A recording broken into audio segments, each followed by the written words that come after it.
Good evening, ladies and gentlemen, and welcome to Berlin Brains.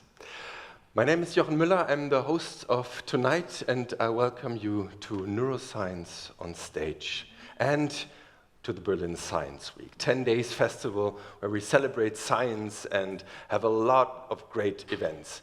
If you enjoyed the show tonight, please check out berlinscienceweek.com. There will be few great more events in the next days. I will mention a few at the end of the show.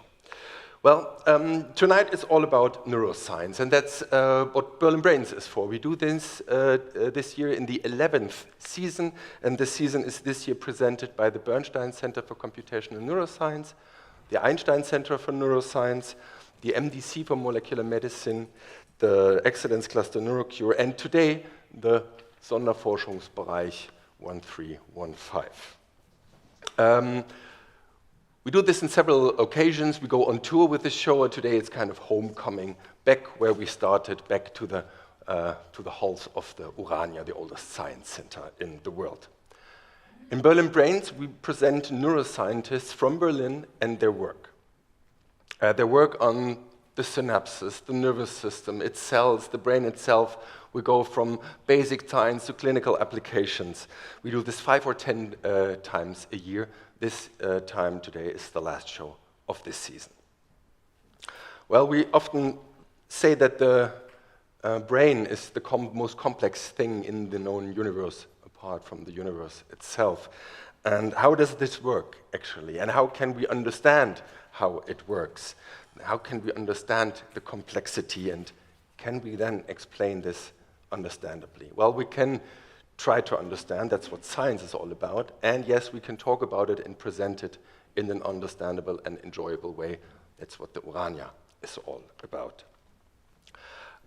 This will take the next 90 minutes. Roughly half of the time will be the talk, and then afterwards we will have time for a discussion. I would kindly ask you, since today is also a topic a bit of attention, to give us your full focus, switch off your mobile phones, switch them in flight mode or at least in silent mode so that your phone ringing won't disturb the other people. Thank you for that. Who is going to speak to us today? There will be Matthew Larkum and his postdoc Timothy Zolnik from the Neuroscience Research Center of the Charité University of Medicine here in Berlin. They will talk about how mechanisms at the cellular level contribute to the incredible powers, cognitive powers, of the cortex. And you will learn more about the cortex and what it is in a bit. And of course, we will learn about why this is relevant for all of us. They do this together because science is teamwork, and this is the conceptual motto of Berlin Brains. There's always at least two people on stage. There's the principal investigator or the professor and a PhD student, or today, senior postdoc. Matthew will start and introduce you to the general topic of his group and his work, and then Tim will take over and talk about his project and some clinical applications. As I said, Berlin Brains is all about neuroscience, so if you're interested, we record them on video, the shows. You can check them out on YouTube or at the Mediathek of the Urania. But of course, also welcoming all the people watching from home. Watching them from home is nice, but having this live is always better. So for the next season, for everybody who watches this on video, come here to the Urania or the other locations where we do this. It's much nicer. You can also discuss and engage with the others. So who's the speakers of today? Matthew Larkum. He grew up in Sydney. He studied there and then went to Switzerland to do his PhD in physiology at the University of Bern. He then went to Heidelberg, where he did his postdoc, 6 years in the lab of Nobel Prize laureate Bert Sackmann at the Max Planck Institute for Medical Research. He then became professor, but got a call from the University of Bern, but since 2011, he's professor for neuronal plasticity at the Department of Biology of the Humboldt University. Again, his lab is located at the Charité.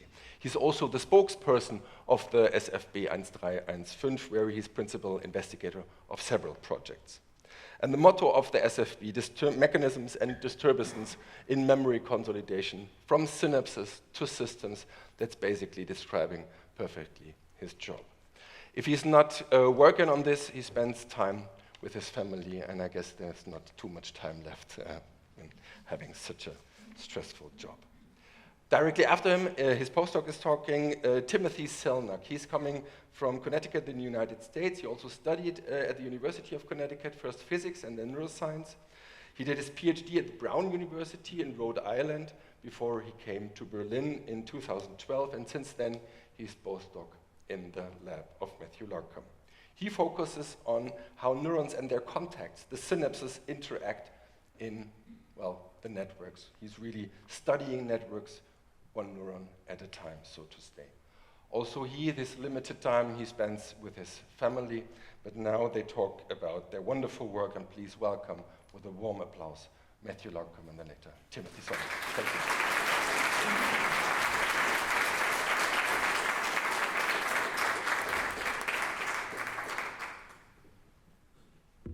Okay, so I'm going to talk you through this. The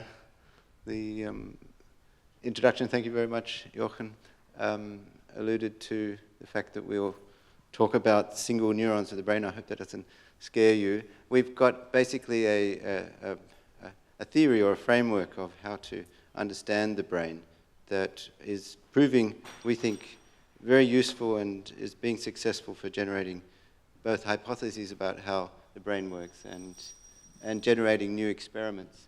So we work on the cerebral cortex, which is this squiggly bit that you can see here. If you see a brain on a table, this is basically all you see, because it's covering all the other brain structures which are underneath the squiggly bit. But this cerebral cortex is basically what makes you you. Basically it's how you perceive the world.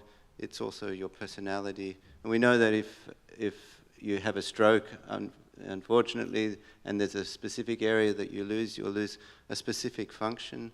It might be vision or the ability to speak or some aspect of your personality and so on.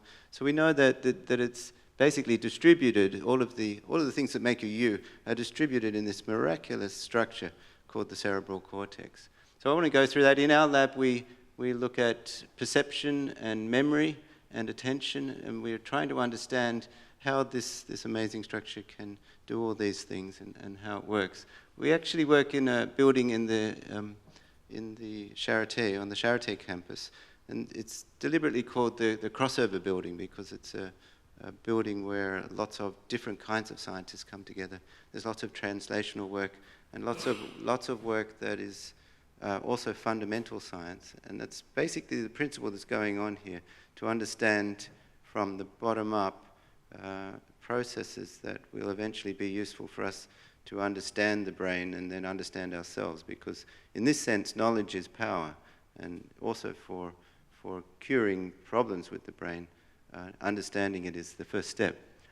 And as Jochen already said, Tim Zolnik's going to take over at midway, and he's going to focus on some really new findings on attention, and so I'll hand over at the appropriate time there. So cerebral cortex, we do some work in human tissue, being on the Charité campus, but most of our work is done in mice, and you can see here to scale that obviously the mouse brain is a lot smaller. The cortex of the mouse is just this little bit here at the top, and it's really not even dominating the mouse brain.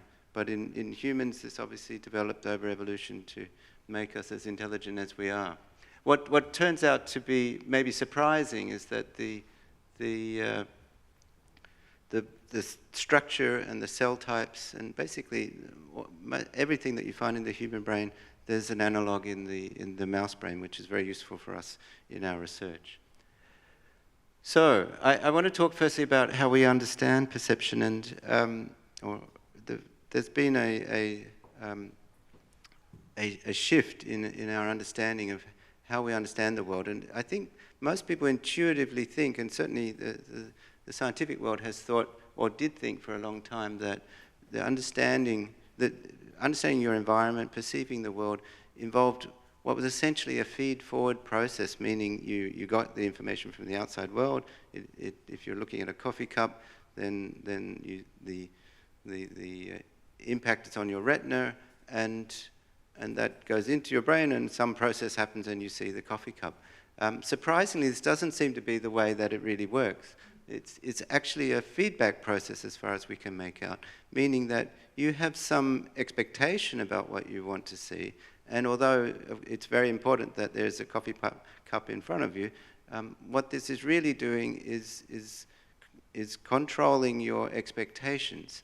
And in the end, if you don't have those expectations, and I'll show you some examples to prove this to you in a minute, then you don't see the coffee cup. So this is gone, and our view is mostly this feedback-driven one now. So you could say that cerebral cortex is actually some sort of expectation machine.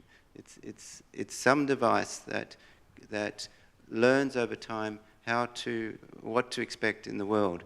In fact, Anil Seth, who wrote this fantastic book recently that I can recommend, calls this a controlled hallucination, meaning that you're somehow hallucinating the world, and it's the sensory information that's controlling those hallucinations so that they somehow match what is, quote-unquote, the reality.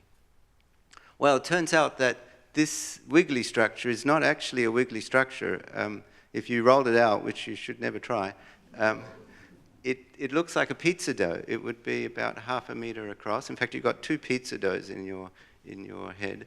And that's what this remarkable structure is. That is you. Everything that you're achieving right now in the cognitive domain is due to this amazing structure. Well, it's very wide in this dimension, but it's very thin in this dimension. And if you look closely at that, it's about 3 millimeters in human. And this is a closer look at that, at the architecture of a small section of the cerebral cortex. And you can see lots of cells here that were drawn in the 19th century. So we knew for a long time what this structure looked like. But nobody has been able to understand this, and it's basically the holy grail of understanding the cortex, to understand this structure. The reason is that it repeats and repeats and repeats all around this pizza dough.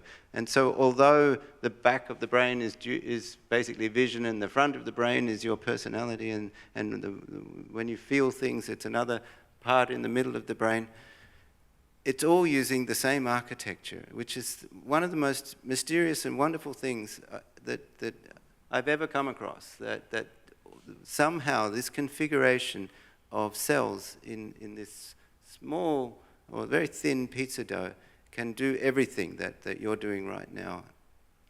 So we want to understand that. Now, if you look closely at that, you'll see that there's lots of cells that are hard to make out. They basically all look like trees. And they're arranged such that certain information is coming to different layers, so that it's a so-called layered structure. And there are categorically different kinds of information coming to different parts of the different heights in this very thin structure. But in the microscopic level, there's quite a lot going on. So we think that the outside world, this sensory information, is coming coming in distinct features, so in distinct areas of the cortex, in about this height of the pizza dough. And the things that are controlling your expectation, which is all internal, that's what you're thinking, is coming both to the top and to the very bottom.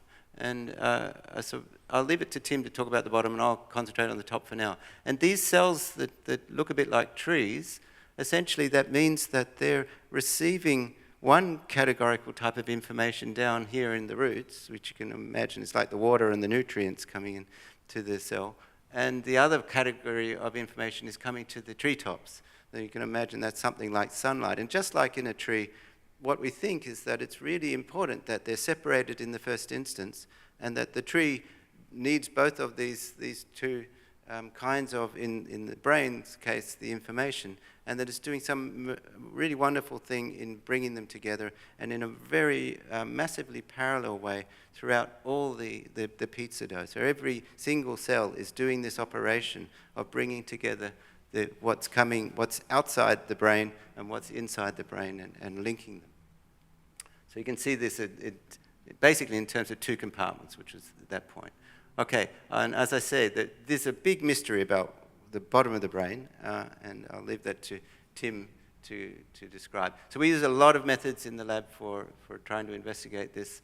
And amongst the different methods, you're seeing one here, which would allow us to see how the neurons dance in real time. This is looking at their activity with a fluorescent approach. And so you can really see that different parts of the tree are working. And this is something really new, because people have for a long time thought of neurons as just points, and with inputs coming to that one point. But in fact, they're way more sophisticated than that. And you can see that the activity is also way more sophisticated than that in the cell. So each little cell is doing its own computation in a really miraculous way, depending on how the inputs come to it. All right, so first of all, I promised I would prove to you that expectation, that it's a feedback process, perceiving things. So I don't know, who has already seen this picture in the audience? Just a few. So if you haven't seen it, you may not be able to, if you give it some time, you might be able to see the object in this picture. If I give you a clue, you hopefully would see it immediately. So hands up who sees something now. And could you call out what you see?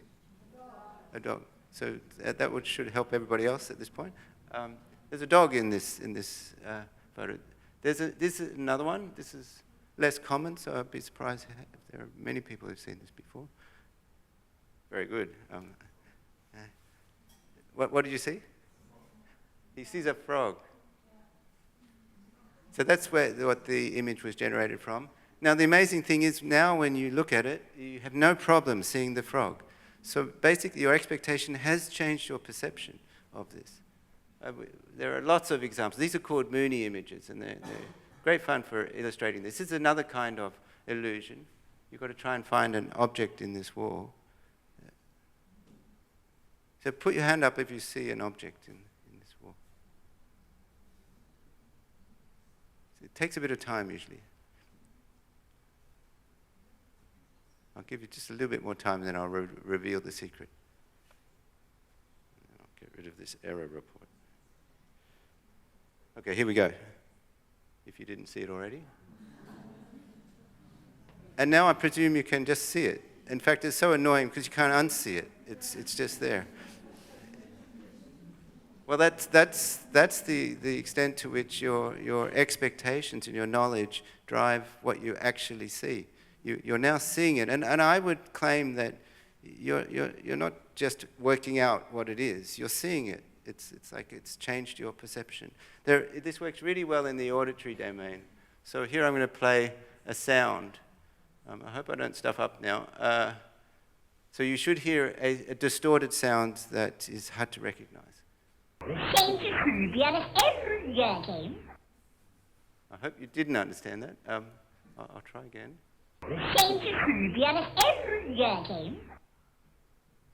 I'll try one more time. Maybe somebody heard it that time. Now I'm going to give you a clue. Oh, by the way, the same procedure as last year, Mr. O'Neill. So let's go back. Let's see if that makes any sense now.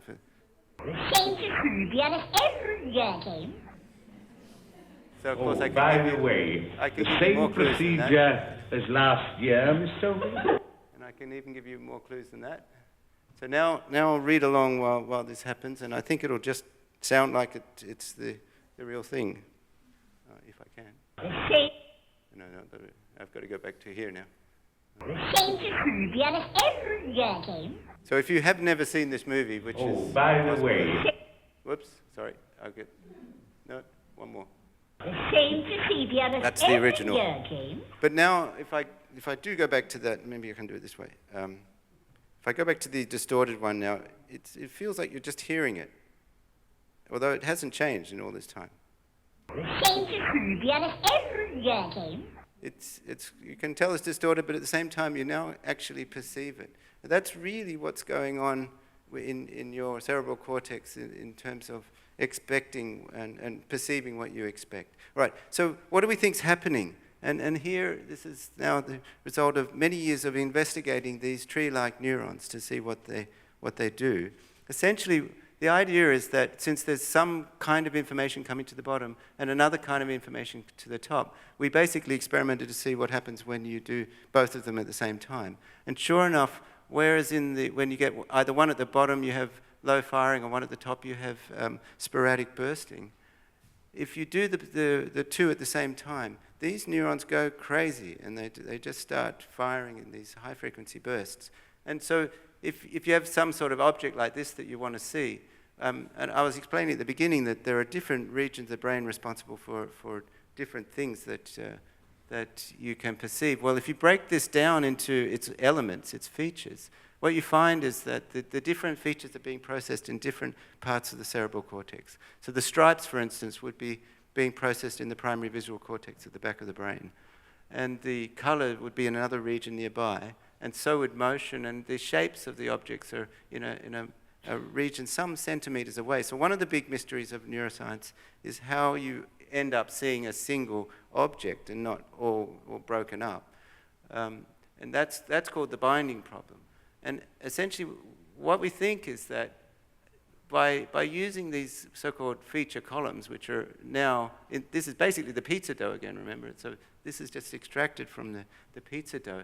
You can now lay this out. This would be, the same architecture is everywhere to be found. And the expectation is that all of these features would be processed simultaneously in all of these regions, that the feed-forward information coming from your retina would go to the bottom of these neurons, and your expectations would go to the top of the neurons. And because of the properties of these neurons, basically the neurons that go berserk are an ensemble of neurons that are getting both information at the same time. And essentially, what's, I think, attractive about this hypothesis is that you don't need what's called a homunculus, which would be the little man or woman in your head that puts it all together. Because what's really going on, we think, that when this happens, is tigerness pervades basically anything that's related to a tiger, and has also some information coming from the outside world is brought to the front by dint of the fact that these neurons are just firing very much. So that's just pervading. You don't need, at this point, some other perception of that. That just is. So the homunculus, you might know from, it's like the little man or alien in the brain. This comes from a movie, Men in Black, where they open up the head of the fake person, and inside you find reveals the alien. But of course, this can't be the case, because that just puts the problem one step back, which is why no one really believes in the homunculus. That basically, the alien must have a homunculus in this case, and you should be able to keep on going down. So we know that that's not right, but it's really hard to imagine how it's not the case.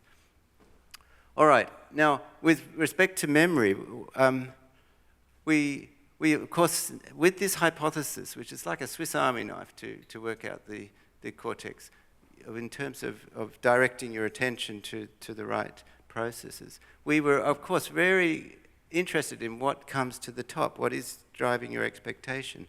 And of course, your expectation must be due in some sense to the things you know, to the things you've learned, and therefore memory. And so we were very excited when we found out that basically all of the different structures of the brain that are not the cerebral cortex but project to the cerebral cortex, that are, and at the same time relate to memory, go preferentially to the top of these neurons, which was a big aha moment for us. And essentially we did some experiments and showed that if you switched this off, if you turned that off, then that would prevent the consolidation of memories. And that was one of the things that led to the beginning of the SFB that Jochen was referring to. So essentially, in this case, you can imagine, let's suppose we're in the orange column, that's the feature column that processes orange, and we've got, therefore, tree cells in this region where now the water or the nutrients is the orange coming from your retina, and the sunlight is what's coming from other parts, other columns of the cortex, which are all the other features of of a tiger. They're coming to the top of the neurons. So if that is the case, then this orange column is identifying is basically saying, yes, I expected orange. So hopefully you now, or everybody here recognizes. Is there anyone here who just lost that at this point? I would expect everybody can now see that. That's even more remarkable in my opinion, because what it means is that with that flash, that was some time ago now, you've consolidated that, and now that's a new expectation.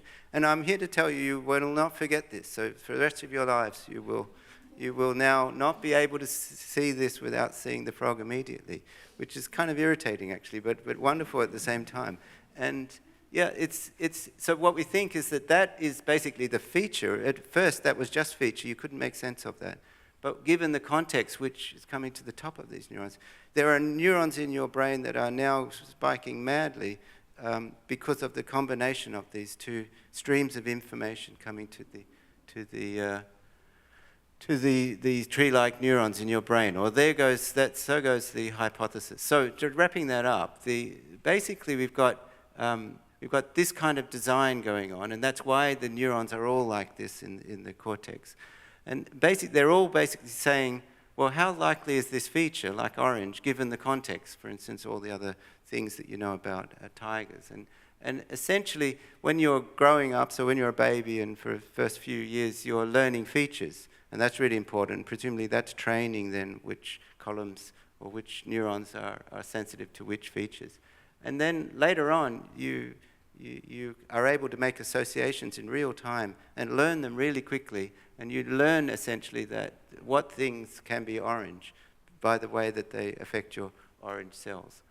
All right, and I just finished by saying, okay, you can see that there's this chain of knowledge going to prediction, going to perception. And when you're trying to look at things that you can't really recognize, if you look at it really closely, you can maybe make out now that probably it's these bars on the gate that are making the stripes. It probably wasn't a tiger after all.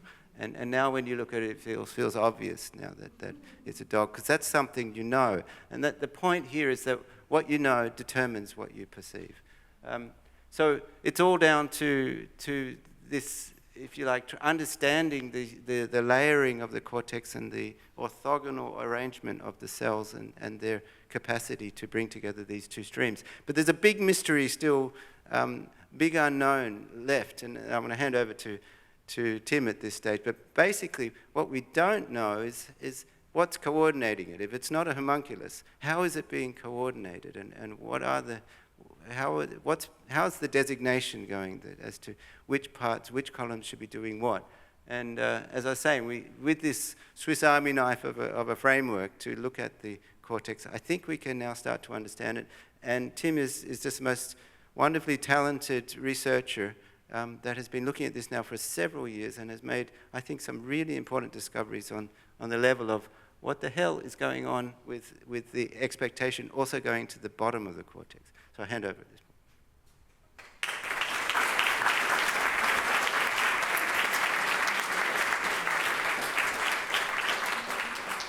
Okay, so let's talk about what we've learned so far from Matthew before I jump in to the bottom of the cortex.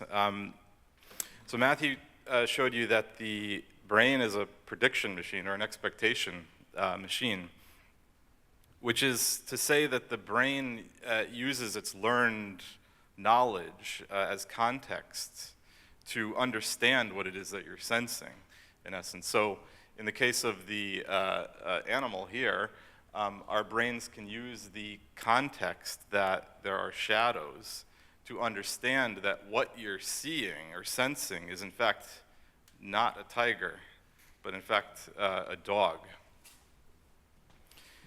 Matthew also showed us that the predictions, or these expectations, happen in the cortex, right? So there's all of this, this predictive contextual information flowing through the cortex, and this information then impinges on perceptual circuits in your brain that then give rise to an actual experience.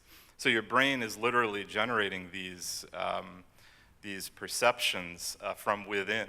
And this has been called a controlled hallucination. because the sensory information is actually providing sort of the rails on the perceptual train, so to speak, that keeps the perception grounded or controlled. And we also saw that the cortex is a layered structure with these tree-like neurons that receive this internal predictive information. So what I would like to do, I see a cursor here, what I would like to do is to go a bit deeper into the cortex and go to a place in the brain that's actually very mysterious, but we think it's really very important for understanding how prediction and expectation and context works in our perception. So if we zoom in on the cortex here, we'll eventually get to a magnification where we can see that the cortex is in fact 6 layers, with layer 1 at the top of the cortex and layer 6 at the bottom of the cortex.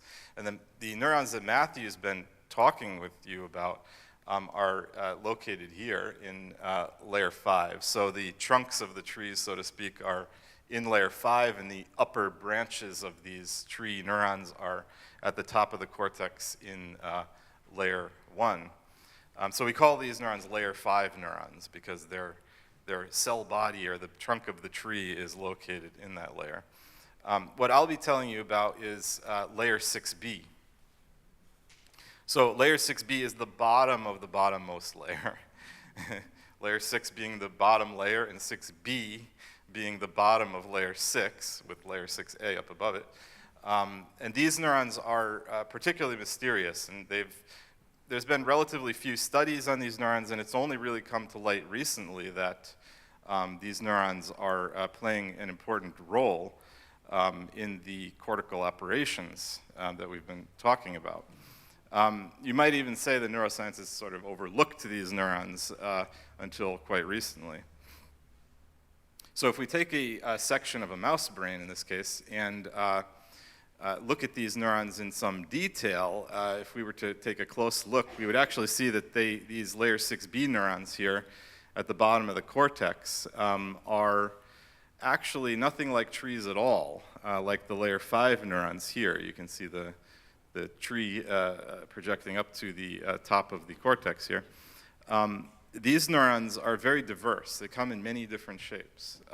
Something like a flower, the assortment of flowers you might find in a flower shop. And we don't really know why these neurons are so diverse in this way, but we have found something that's really interesting in terms of the predictive capabilities of these cells. So if we take a look here, you can see what we found is that these layer 6B neurons actually project specifically to this, the top branches of these layer 5 tree-like neurons. So this is quite remarkable because that implies that these neurons are particularly good at transmitting this contextual information in the cortex.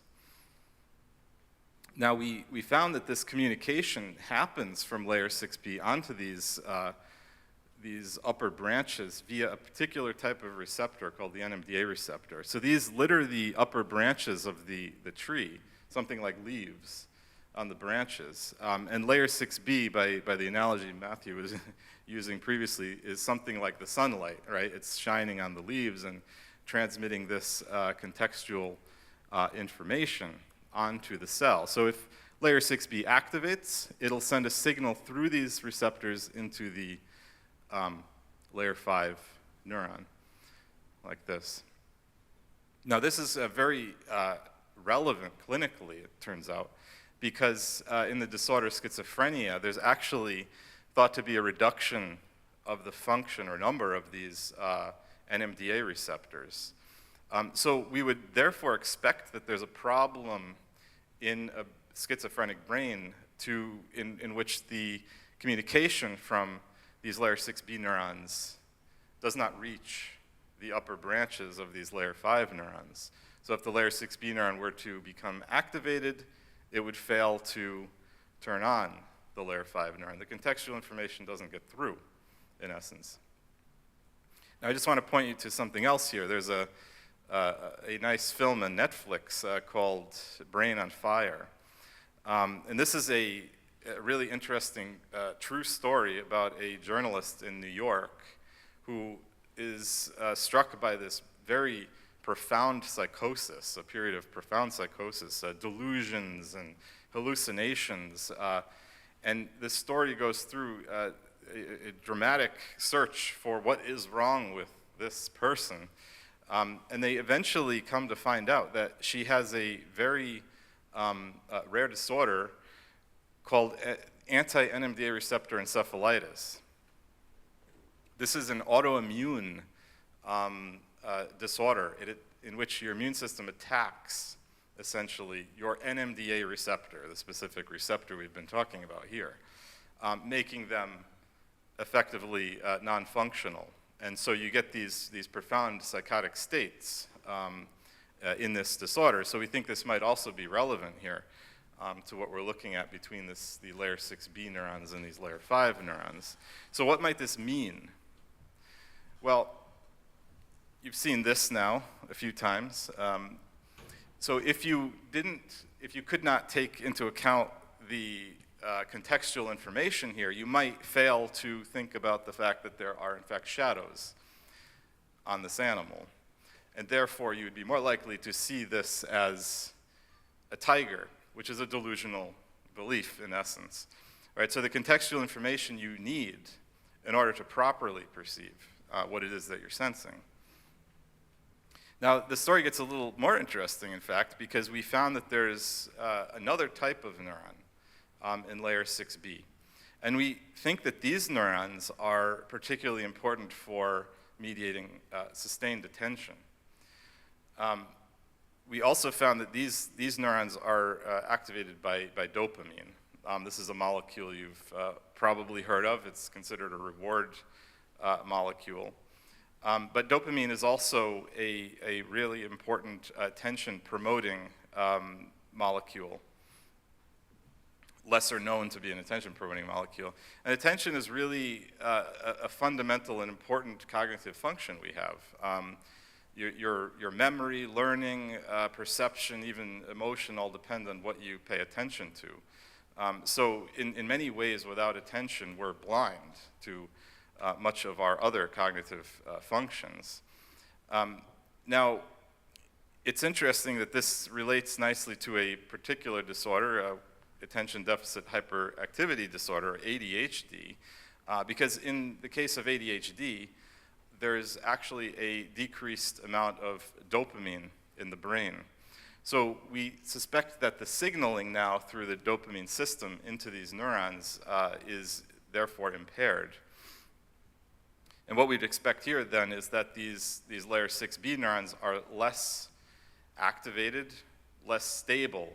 And so the network is unstable in this case. It's unable to sustain attention or sustain activity in the network that's necessary for sustained attention. This also makes the network more vulnerable to distraction, right? So these are characteristics of ADHD, basic core symptoms even.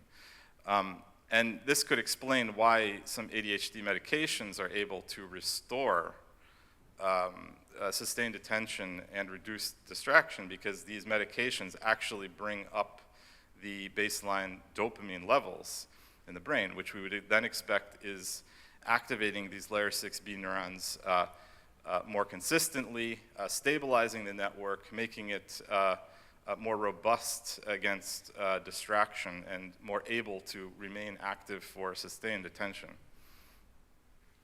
Now, attention is something that we know is affected by other things than dopamine. For example, sleep. You probably have noticed when you don't get very much sleep, your ability to pay attention is quite impaired.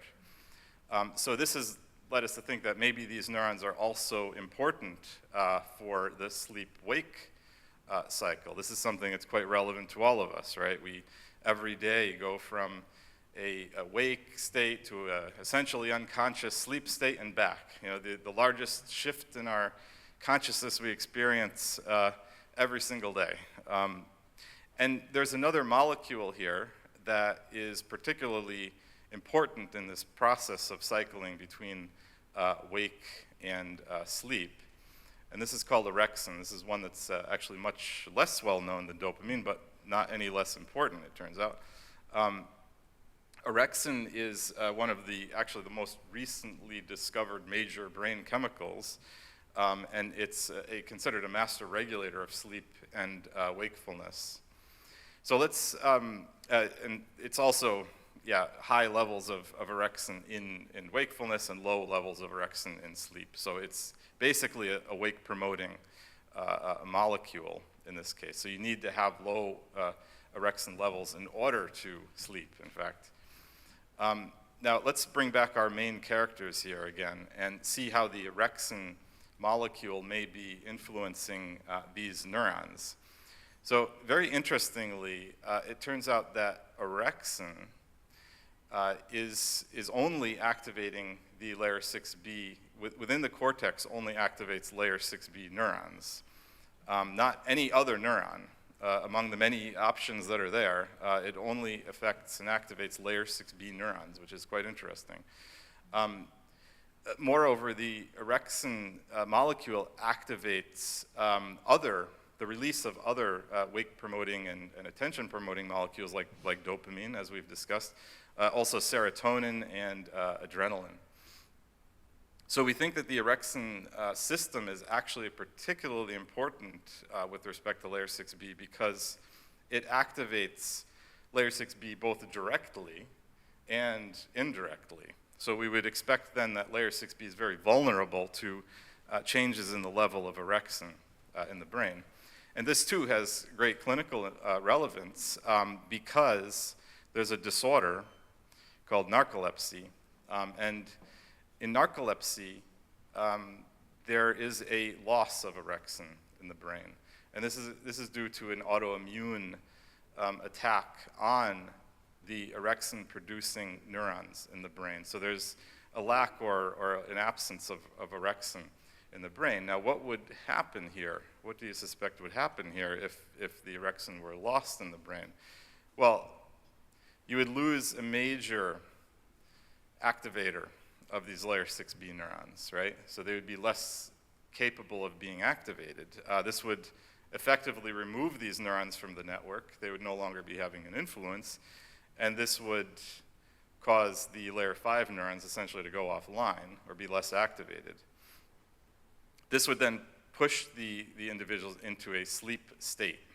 And this is exactly what happens. This is the basic symptomatology of narcolepsy. The people are very sleepy during the day, and they undergo these very profound and uncontrollable sleep attacks when untreated, in particular.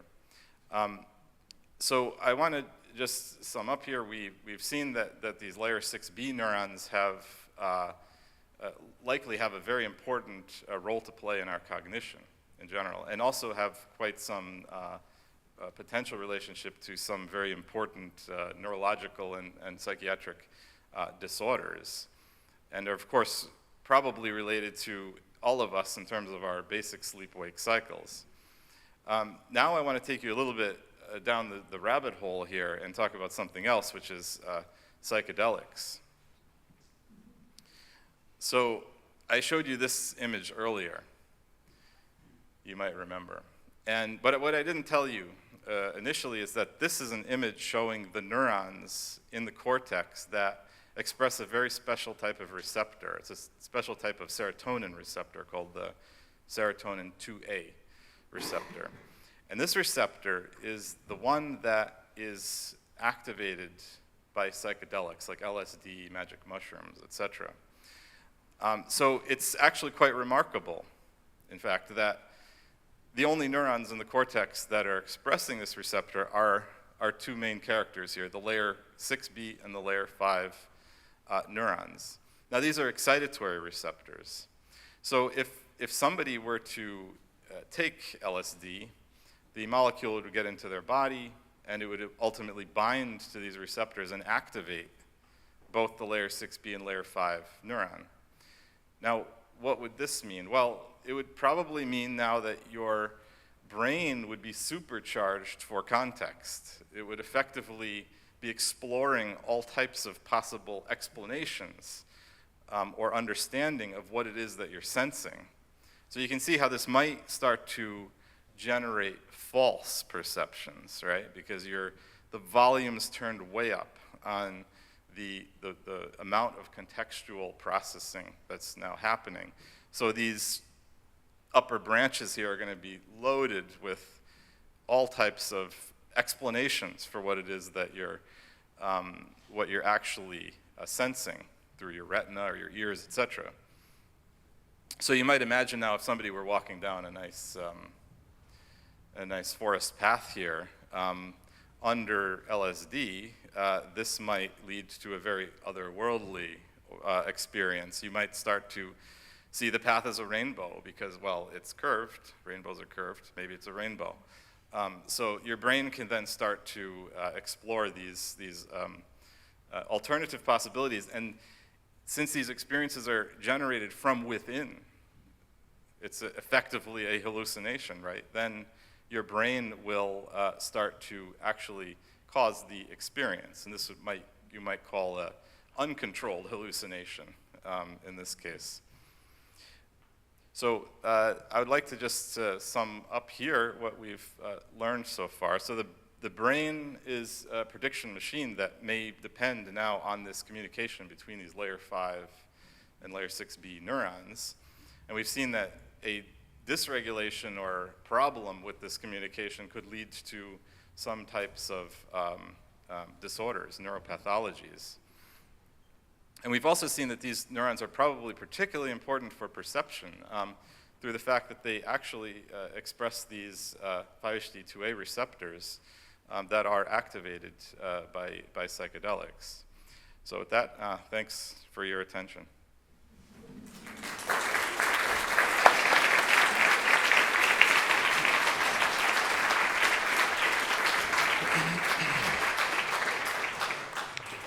Thank you, Matthew. Thank you, Tim, for this wonderful talk. I guess you have some questions or comments, but I would want to take the first round.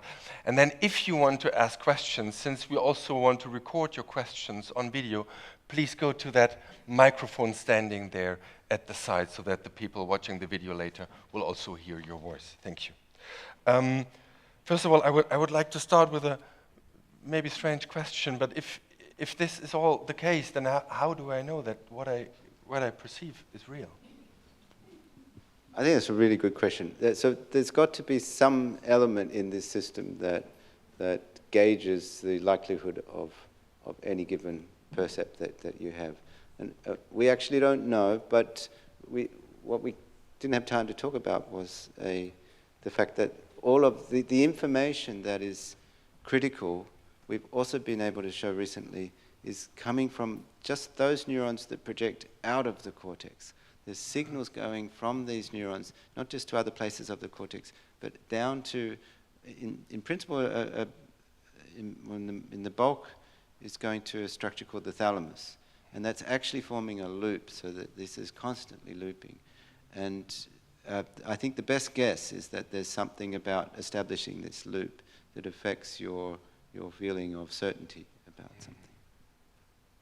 Yeah, I guess I would also say that the sensory information is the control, right? So so there is something coming from the outside. It's not as if it's only a hallucination. It's called a controlled hallucination because there is some information coming from outside your brain that gets then processed. So this sort of acts as a grounding point, I suppose. So we could imagine if there is something out there that's coming in through that sensory information, providing the rails to keep you grounded in what is actually reality.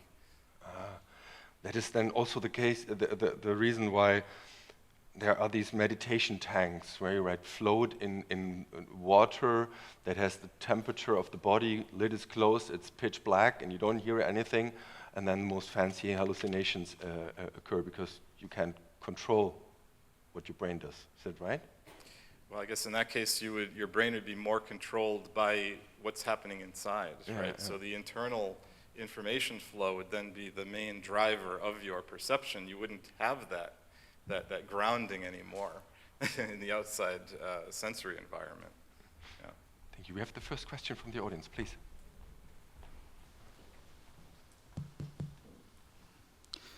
So a few weeks ago, Jakob Uskoreit visited Berlin, and I asked if, well, first of all, Jakob Uskoreit is an author of Attention is All You Need, which is a paper which launched the transformer architecture. Well, everyone knows ChatGPT, that's the architecture behind it. And I asked if that architecture had been inspired by neurology, and he said no. And then I asked what he thought about people who were looking for that transformer pattern in biological brains. And he said, well, not much.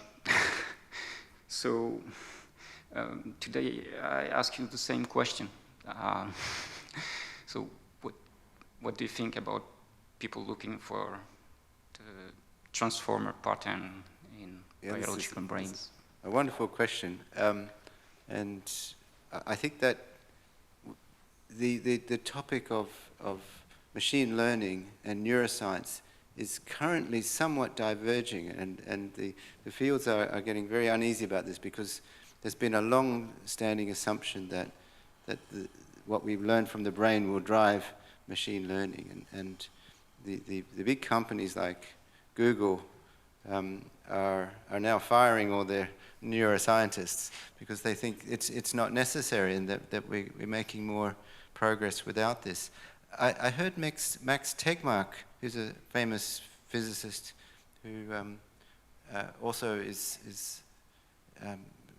talks about science in open fora around the world, and is able really to encapsulate these kinds of issues. And he likens the situation to when powered flight, so airplanes were first invented. And he said that for years, centuries in fact, people tried to build machines that would copy birds to fly, and that they got nowhere until the invention of strong enough engines that could be put on basically structures that don't flap their wings, basically fixed wing structures, airplanes. And all of a sudden it turned out that all of the problems that we were having trying to get people in the air with flapping wings fell away when you had enough power. And suddenly within a decade of this insight, people were being flown around the world in teams of 30 to 40 people with all their baggage and going much further than birds, in fact, and much faster. And what was really going on there was that you could put aside the needing to land on branches and so on and build an airport and so on.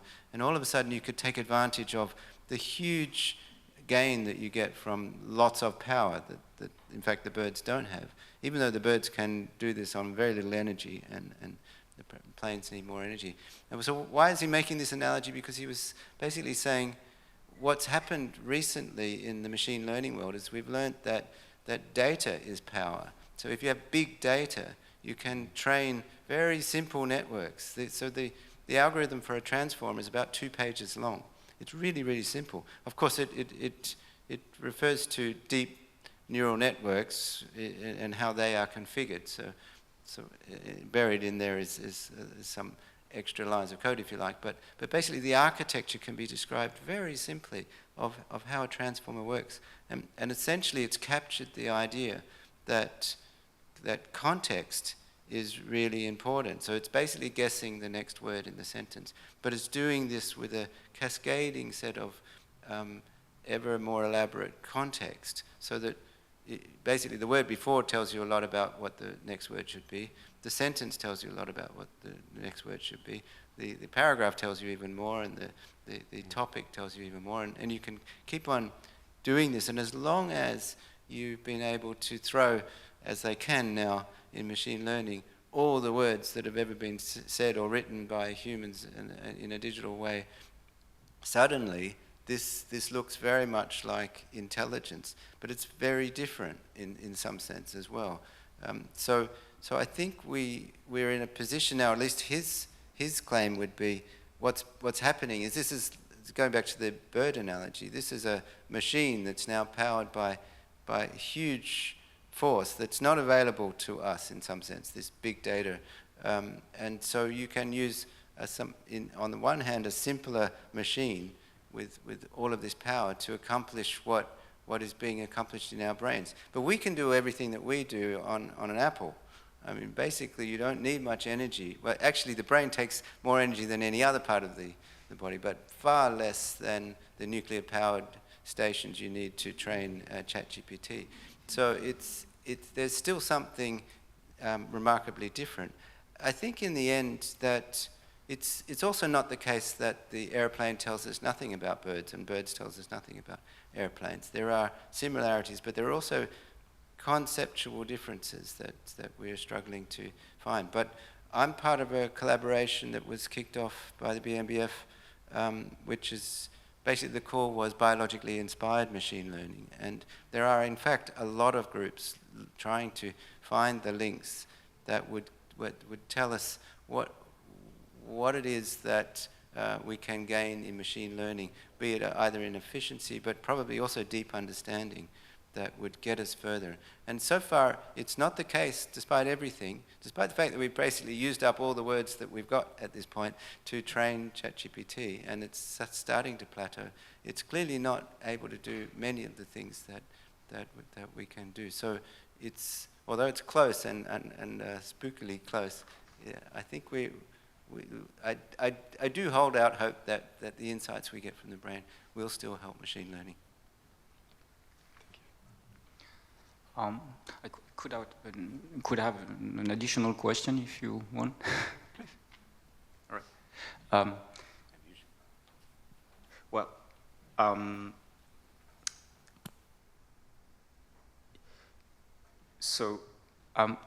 Why not using organoids in your experiments? I know you're using mice, but certainly you would have other results.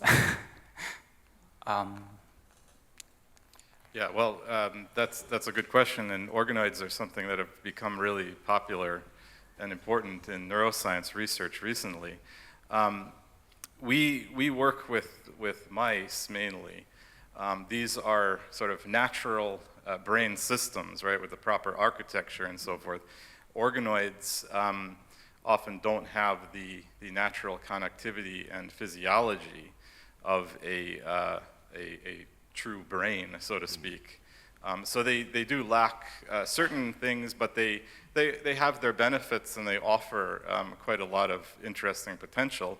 For example, you can make organoids from human neurons, which is interesting because then you can study some aspects of the human brain in these organoids. So they have their pluses and minuses, like all methods do in neuroscience. Thank you. Next one, please.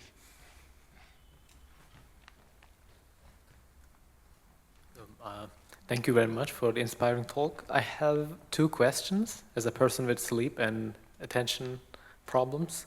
The first one is, so you have talked about what orexin is regulating, but what regulates the orexin itself? So that's my first question. And the second one is there a direct relationship between orexin and insomnia or caffeine? So do we have any info or evidence about it yet? Yeah, so those are good questions. What regulates the orexin system? Well, the brain is a very integrated network. So it turns out that basically all of the molecules of the brain are having some influence on this orexin system, either directly or indirectly. The molecules I told you about, like dopamine, for example, actually themselves can feed back onto orexin neurons and cause them to become activated. You mentioned caffeine. Well, actually, there's receptors on the orexin neurons, the adenosine receptor, which caffeine blocks, and this actually causes the neurons to become less inhibited, which is to say that they can then release more orexin. So they're integrating neurons. They receive input from all over the brain. They receive input from many of these molecules like dopamine and adrenaline, etc. So they're integrating a lot.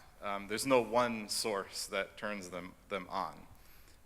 So you could imagine that once the system is activated, it sort of can be a bit self-sustaining in a sense because it kicks on these other systems that feed back onto it to keep it going, right? And so this is probably one of the reasons why the brain can kind of switch into a wake state and remain stable with these orexin neurons being activated. And then you asked how this might be related to insomnia. Yeah, so there's trials to try to shut off and turn on these orexin neurons. The drugs so far are some of them are quite experimental, and they're using agonists or specific activating molecules for orexin receptors that look pretty good in clinical trials, and even to help wake up people with narcolepsy, from what I understand.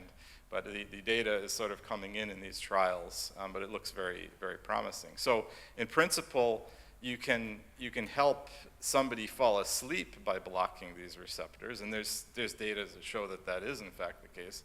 And some of the newer drugs now that are specific to activate these receptors are showing that they may have great clinical utility to wake people up from a sleep state.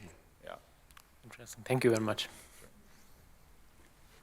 Next question, please.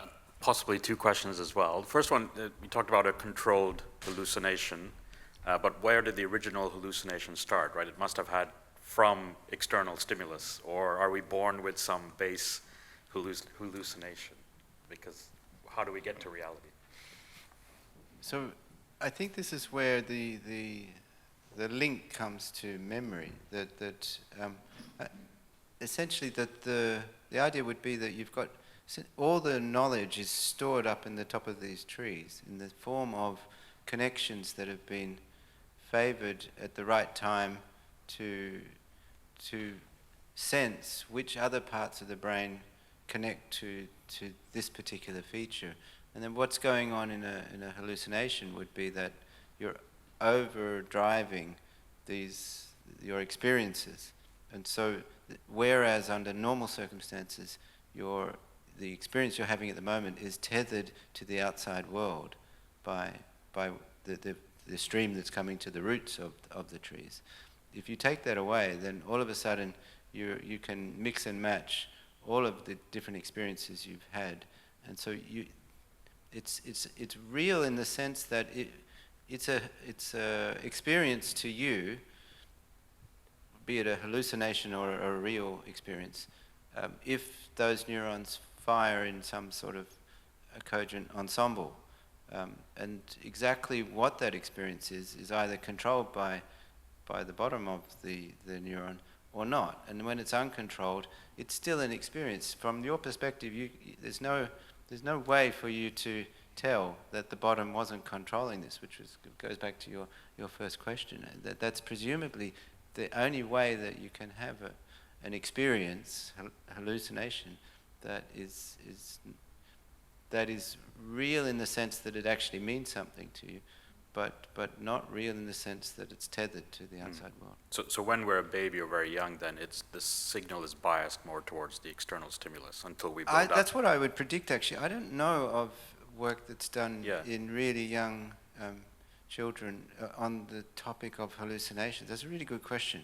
I just don't know what the answer is. I guess we need a psychologist to answer it. And on your tiger example, you have the 4 features feeding contextual information to each other. So it's a bit self-referential. So where is the actual main context coming for, right? If that's a system with Yeah, this is a really good question. And well, so we kind of think that 6B is going to be the answer here in some sense. But well, you've also got a region of the brain, the frontal part of your brain that's very much, it's thought to be linking planning, not just your personality, but determining what you want to do and in some sense what you want to think about. So it actually connects very much to layer 6B. It's one of the main providers of input to 6B, and that what it could be doing, and I think this is in line with Tim's hypothesis, that it's basically asking the various different parts of 6B, which is ubiquitous around the whole cortex as well, being such that the structure is everywhere, that it's somehow directing it. So it's often said that this is the decision-making area of the brain, and I have a different take on this. That I think it's the question area of the brain. So that rather than when you decide to go, let's say, take this path in the forest, the right-hand path versus the left-hand path, rather than framing that as a decision, you frame that as a question.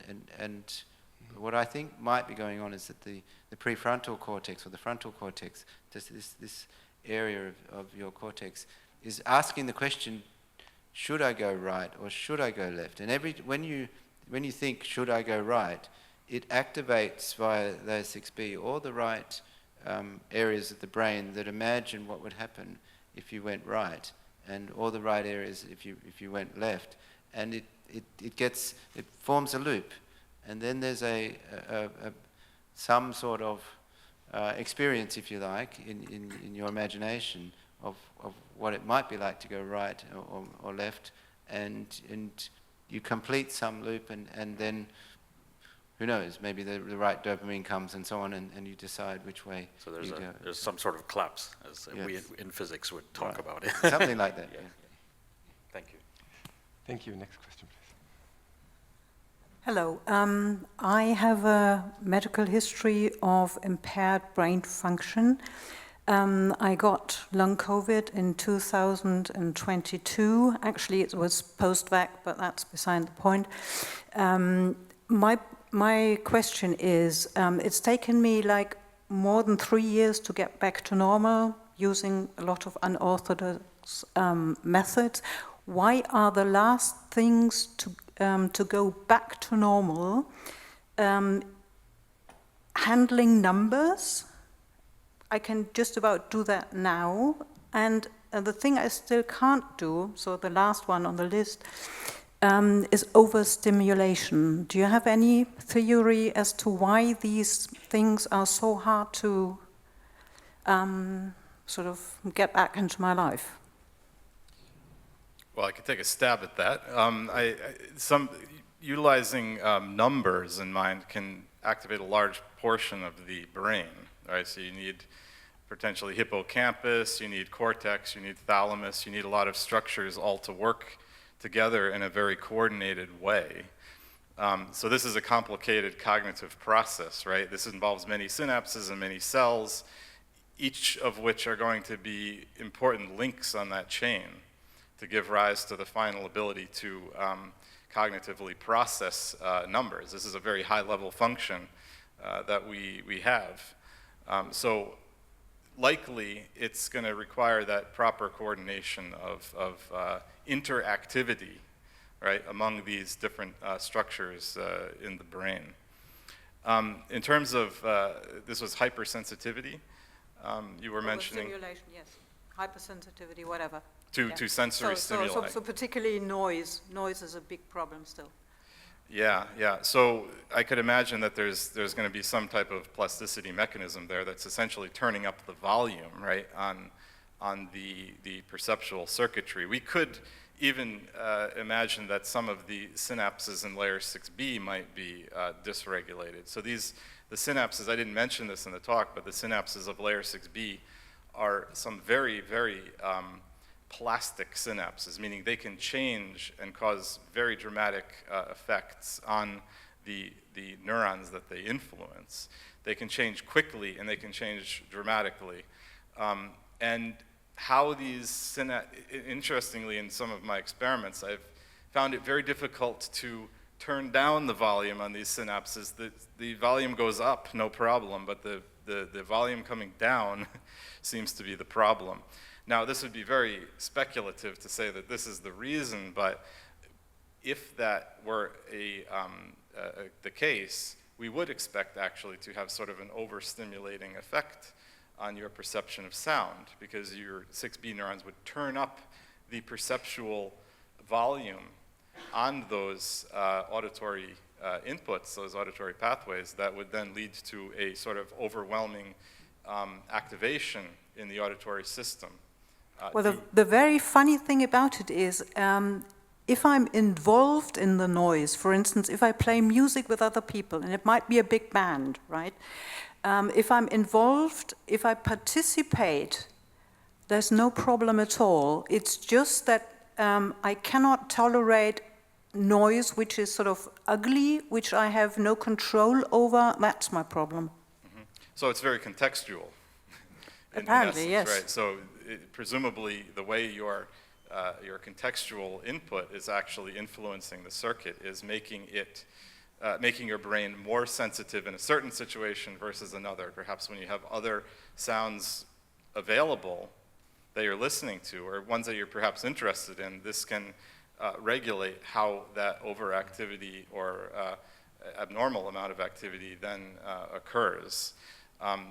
This would be really interesting to know for sure. We're speculating here, of course, but it would almost certainly be something to do with the strength of synaptic connections in the network, in this case, the auditory part of the brain. Well, if you want me as a guinea pig, we can talk later. Thank you. Yeah, I'm sorry, to hear about your condition. I should just put in a caveat there. There is a problem that when your only tool is a hammer, then every problem looks like a nail. And it's to some extent there's a danger that we try to explain everything with one framework. On the other hand, I think the framework that we're putting forward right at the moment does seem to be a kind of, I refer to it as Swiss Army knife of theories of the cortex. So I definitely, so the things that we don't know about this questioner's condition at this point, so we can't be sure in answering. But the beauty of having some sort of framework like this is that you can at least have some suspect places, some cells that you can go to, some areas that you can go to, and some predictions about what would happen if you altered these in different ways. And Tim was just offering one way that this theory could actually address that. So essentially, you could find out quickly if this framework was applicable in your case, if you knew a few missing facts, like what's COVID actually doing under the hood and so on, which of course are not necessarily easy to find out. But on the other hand, this was what I was referring to as knowledge is power. Once you've got some sort of framework, you can at least quickly dismiss it if it's not relevant. And if it is relevant, you can probe further. It's basically you have the tiger by the tail in some sense. Thank you. Next question, please. Hello. I wanted to follow up on an earlier question and your comment that you should have a psychologist to give some more insight. So I was wondering, in your line of work, obviously you are more studying neurons and like the scientific part of the brain. How often do you exchange with psychologists also to get more other perspectives or like exchange views on how experiences and also cause emotions and to understand how the brain works? So yes, we do talk with psychologists. I've had a long-standing, long-running collaboration with a psychologist actually in Great Britain. It turns out that in the Humboldt University in Berlin, psychology department is in Adlershof, and the fundamental research is being done on Campus Nord, which is basically Mitte, right next to the Charité, which isn't ideal for, in this particular case, that's an accident of history and money and departments and so on. So it is frustrating, just that circumstance. But nevertheless, we do talk to psychologists, and it's extremely revealing, because that's another. It's often they're often separated by the two. One set of people like us are coming from a bottom-up perspective. What are the components doing, and what might that tell us about cognitive issues or capabilities? And the other way of looking at this is completely top-down, and where you look at different cognitive abilities, and you wonder how that might be connected to the elements of the brain. It turns out there are very few people who's really doing everything at once. That's really difficult to achieve, which is some sort of shame. So there's this. We're like two groups of workers trying to build a tunnel in a mountain and meet in the middle, and it's very hard to bridge this gap. But it's always insightful to have a dialogue with a psychologist on this matter. Thank you. Please. Hi, thank you. I was wondering, if you could tell us more about the relationship between sleep and memory formation. If this is confirmed, what are the neurotransmitters that have a role into that? They say the best thing to do before an exam is having a long night's sleep. Why? What is happening in those unconscious hours? That's a great question. Should I go on, or did you want to? Sure, you can start. I can. Oh, you start. Well, yeah, sure. Yeah, sleep is, of course, very important and essential to much of our memory formation. And there's certain, of course, all of these transmitters are going to play some sort of role in this process as well. The hippocampus is a region of the brain that's particularly important for consolidating memories, putting them into sort of a long-term storage. And there's certain communications between the cortex and the hippocampus that happen specifically during sleep. There's, for example, these so-called spindle oscillations that happen that are a communication between the thalamocortical system and the hippocampus that then help move memories around the brain for long-term storage. And there's other types of processes in sleep that then play certain roles, like, for example, in dreaming sleep, like REM sleep. This is also involved in consolidating emotional type memories. So sleep is, in some sense, fundamental to memory, right? And this is actually, you could even say, part of the memory process. I don't know if you want to add to that. Lots and lots of work being done on this, and there's no doubt that sleep is really important for the consolidation of memories. On the other hand, you can also remember without sleep. So sleep is one of those frustrating topics where it's really hard to pin down exactly what's necessary. Some of the thoughts are that what's going on is that there's a reconfiguration after each day that's really necessary, and apparently is necessary in all species. Basically, all species sleep, with minor exceptions. That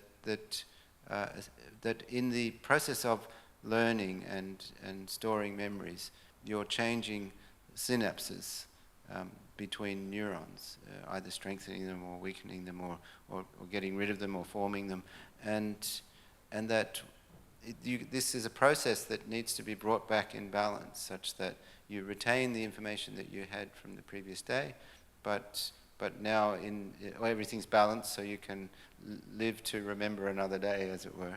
And so that's sometimes referred to as a homeostatic mechanism that sleep is controlling.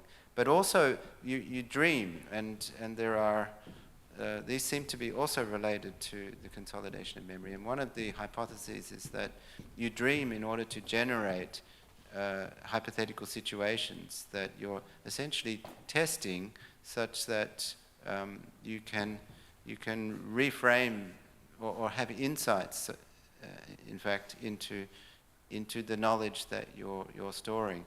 And that's why it's actually possibly beneficial to have really crazy dreams, because you're exploring the boundaries of the let's say the mechanisms that should reframe everything. And one of the ideas is that because one of the problems actually in machine learning is really scratching their heads, their collective heads, to solve this problem computationally. But what the actual problem is that this consolidation is happening long after you're actually having the thoughts themselves. And so to some extent, it's possible you need to regenerate some range of thoughts to bring them all into, to collect them all. And one notion is that there's one hypothesis is that what's going on when you're having the original experience, that there's a process known as synaptic tagging going on, where essentially you're labeling those synapses that you would like to play around with later on, and for instance when you sleep, and that during this state where you're either dreaming or in these deep, slow oscillations that are also necessary for some sorts of memory consolidation, that essentially those synapses that have got a label on them, we need to adjust, as it were, are being adjusted in those moments, and that's what's really important then about going into that state. Thank you. We have time for one more question. Exactly. I have two questions. The first one is about psychedelics. You mentioned the effect of psychedelics in your model there. And one effect of psychedelics, as far as I know, is that the connection in the brain, it's improved, so the different parts talk more to each other, so to say. Is it also something you can explain with the mechanism you showed up here, or is there another mechanism behind this? And the second question is, what do you think personally about the hard question of consciousness? Okay, I'll start with the first question. The answer is yes. So the layer 6B neurons and these layer 5 neurons that are activated by psychedelics are neurons that have great potential for communicating long range within the brain. So you often hear that the psychedelics sort of connect regions of the brain that weren't connected previously, right, without the psychedelics. Now, when you turn on these neurons, these layer 5 neurons, which have axons that travel really all over the entire brain, they go down below the cortex, they go within the cortex. These are neurons that are really important for mediating that type of connection, and also, as Matthew showed, for binding, right? For binding elements of your experience, right?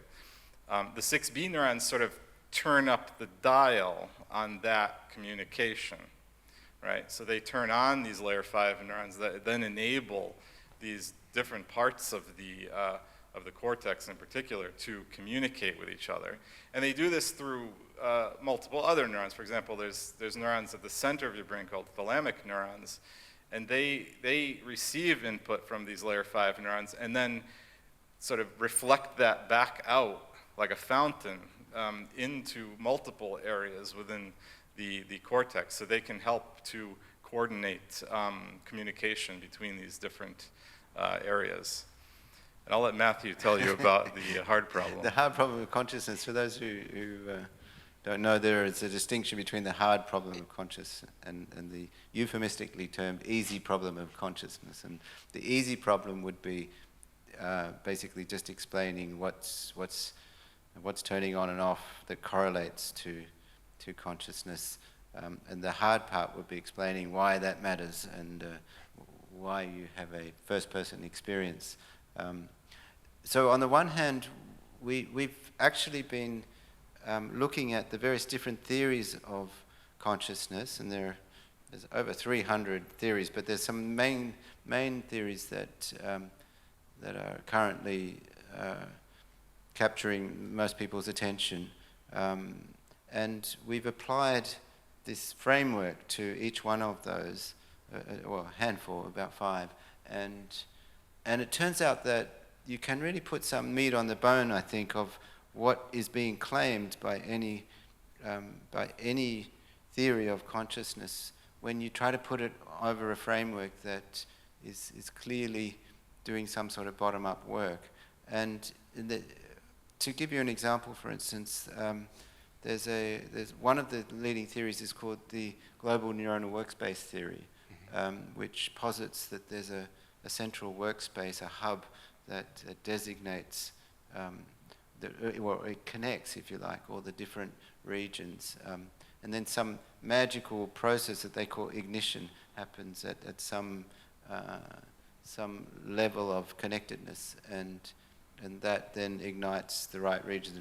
For reasons they actually can't specify, you become conscious. But for instance, you could, when putting this framework on, the hub becomes the thalamus that we didn't talk much about, but is connecting all the regions. And the ignition process then would be the process that also I didn't really have time to talk about in the trees. There's actually another spot in these neurons that ignites, almost literally. It's like a bomb goes off in the neuron. So there is actually a trigger point in these neurons. So that would be compatible, let's say. It still, I think, doesn't explain the hard problem of consciousness in the sense that there's still some work to do. There's another theory called integrated information theory, IIT, which posits that this is just a fact of the universe, that causality has some base level of sensation, if you like, or consciousness. It actually is experience in itself. And of course, two things that are causally connected is such a small amount that it doesn't constitute anything worth talking about as consciousness, but it's elemental consciousness, and that if there's a certain level of interconnectedness in a system, it becomes consciousness just because you reach a certain level of interconnectedness, which by definition is connected. Which sounds very spooky. On the other hand, the whole topic of the hard problem of consciousness is spooky. But applying this kind of theory to this, we recently came across a finding which was astonishing to me, where we were looking at the influence of the treetops on the roots, if you like. And we could do this now because there's all sorts of wonderful methods that we can use for using light, literally light, to activate the neurons. So although that was an analogy, we can actually use the light to activate the tufts of these nerve cells. And we were doing that and looking at what influence that had at the bottom of the cell in a awake animal. And the researcher I had at the time had the luck just to do the same thing while he anesthetized the animal, and then the animal was first awake and then did it in the anesthetized animal.